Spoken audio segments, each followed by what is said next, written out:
Henri Malos, vous êtes conseiller au Comité économique et social européen. Vous en avez été le président.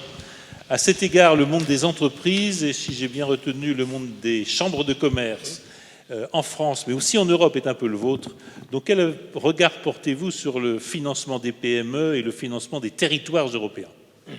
D'abord, merci de m'avoir invité et d'être dans cette table ronde, sans table, mais cette forme d'hémicycle, et d'être là.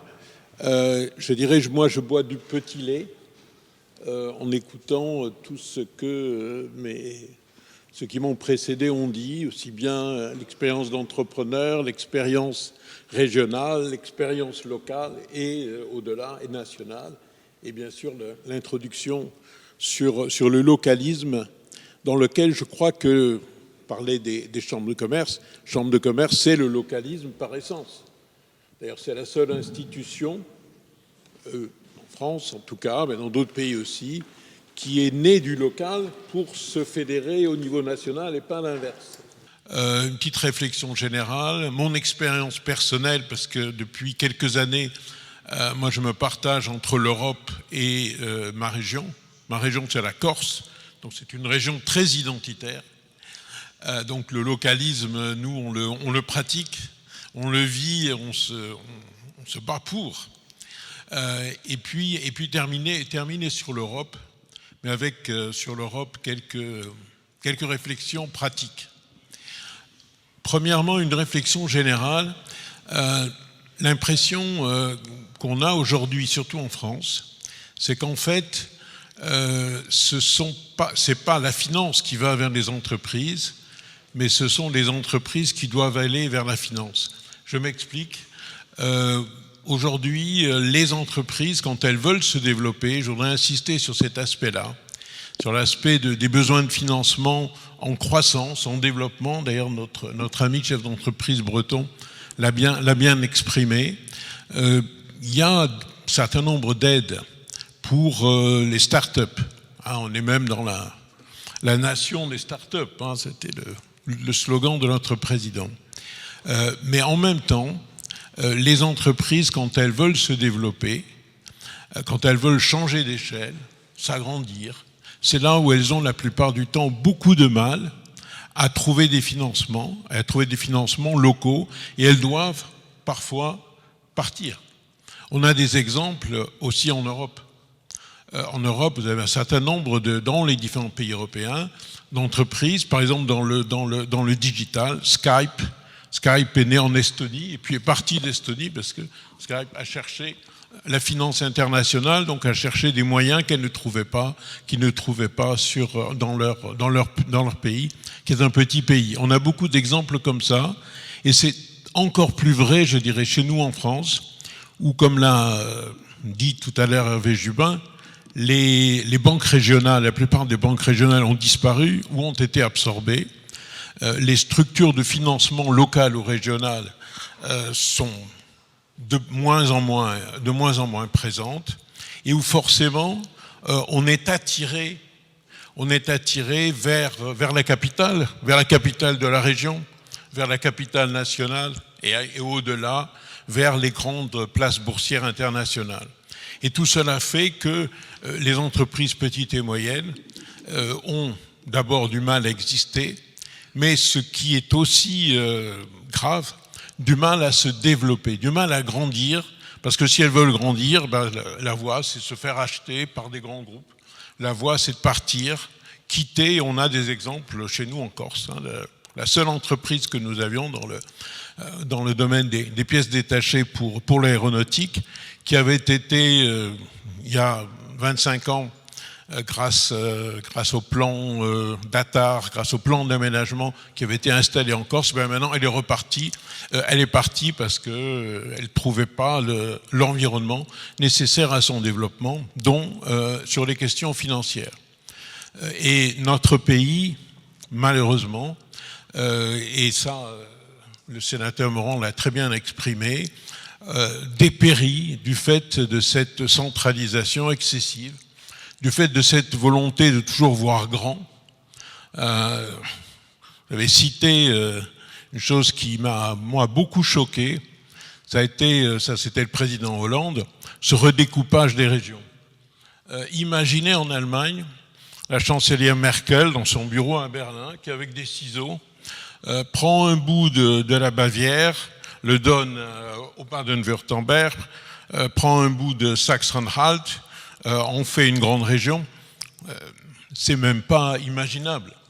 Je peux vous raconter une petite anecdote, si vous permettez, pour justement passer à quelque chose d'un peu plus léger, mais quand le président Hollande, puisque c'est lui et son gouvernement, ont procédé à ce redécoupage, la question s'est posée, qu'allons-nous faire de la Corse ?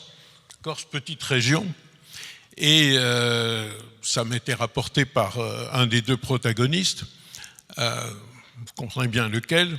Le président Hollande a téléphoné au président de la région Corse et lui a demandé, bon, qu'est-ce que tu veux ? Tu veux que je te rattache à Provence ou je te rattache à l'Occitanie ? Et l'autre lui a répondu, non, moi je veux être attaché aux Hauts-de-France.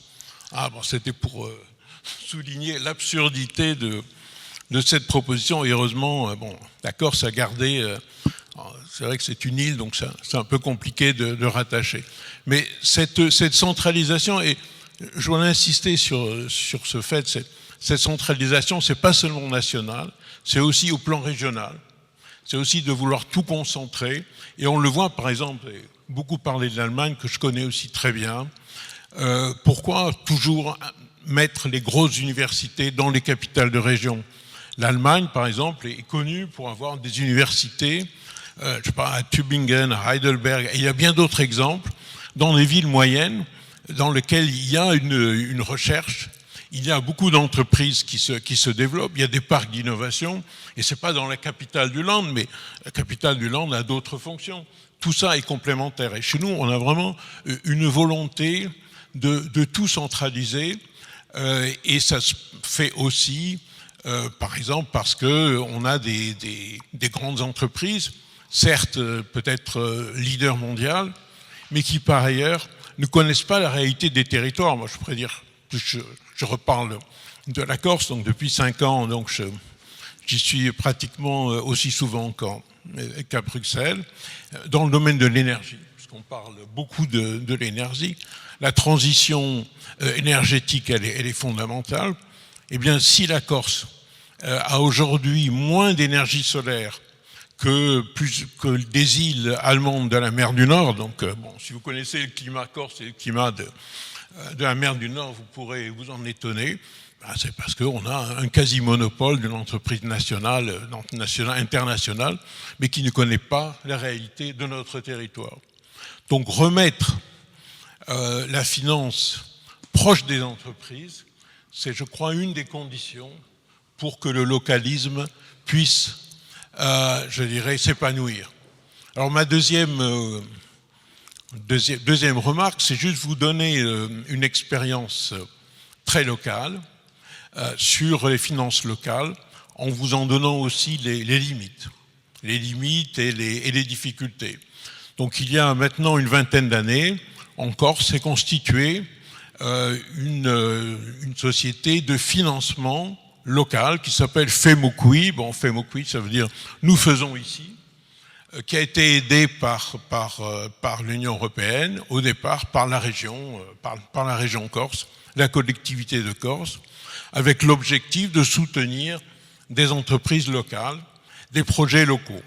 Alors pour ceux qui sont allés en Corse et les amateurs de bière, on a une entreprise en Corse bien connue qui s'appelle Pietra. Il y a la bière en Corse qui s'appelle Pietra. Bon, c'est le plus gros exportateur de Corse aujourd'hui. C'est pas une très grosse entreprise, il y a une 50aine de salariés, mais pour nous c'est déjà une grosse entreprise. Elle est le fruit de cette société où, en fait, moi-même je suis actionnaire. Ce sont les citoyens, les ressortissants français vivant en Corse qui sont privilégiés et qui ont en priorité acheté des actions de cette société. Il y a quelques autres participations, bien sûr, aussi de la région, des acteurs publics et quelques banques. Le résultat, c'est qu'à peu près Je crois 86 projets ont été financés depuis. Alors c'est pas énorme. Et aujourd'hui, cette société bat de l'aile. Elle a des difficultés. D'abord, elle a des difficultés parce qu'elle se heurte à toutes les complications, les réglementations bancaires qui fait que son activité a du mal à se développer. Donc là, il y a un certain nombre de réformes qu'il faudrait faire pour favoriser ce type de société, notamment vis-à-vis de l'actionnariat qui est essentiellement composé de petits porteurs. Et puis, elle a tendance aussi à se bureaucratiser. C'est-à-dire qu'il y a des coûts de fonctionnement qui se sont développés beaucoup, qui ont cru assez considérablement. Et depuis ces dernières années, elle finance beaucoup moins de projets. Et nous voudrions, parce que nous avons l'Assemblée Générale la semaine prochaine, donc ça tombait bien, donc samedi prochain, donc moi je vais, avec d'autres amis, nous allons essayer de prendre le pouvoir dans cette société et de l'amener à changer. Et nous voudrions l'amener à se préoccuper justement de la croissance des entreprises, pas seulement des start-up, parce que les start-up, il y a beaucoup de dispositifs qui existent, qui d'ailleurs se chevauchent les uns les autres et qui sont d'ailleurs très bureaucratiques la plupart du temps. Mais la croissance des entreprises, c'est important, parce que quand une entreprise commence à avoir un certain succès, elle se pose la question, doit-elle plafonner ou doit-elle passer à la vitesse supérieure? Et c'est quand il faut passer à la vitesse supérieure que la plupart du temps, comme je disais, on ne trouve pas les moyens financiers. Alors j'en viens maintenant, dernier élément de cette petite présentation, c'est sur l'Europe. À partir de cette expérience locale et aussi de mon expérience des chambres de commerce en France et dans d'autres pays. Que peut faire l'Europe dans tout ça? Bon, mes collègues ici ont déjà dit à juste titre que l'Europe faisait beaucoup de choses non seulement inutiles mais néfastes.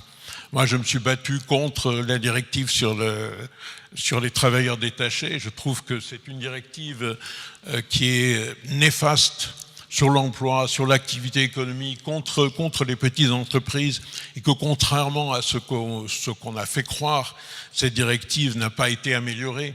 On a eu quelques petites améliorations au niveau des contrôles, etc. Donc le président Macron et d'autres avant lui se sont vantés d'avoir réussi à changer. Vous voyez très bien.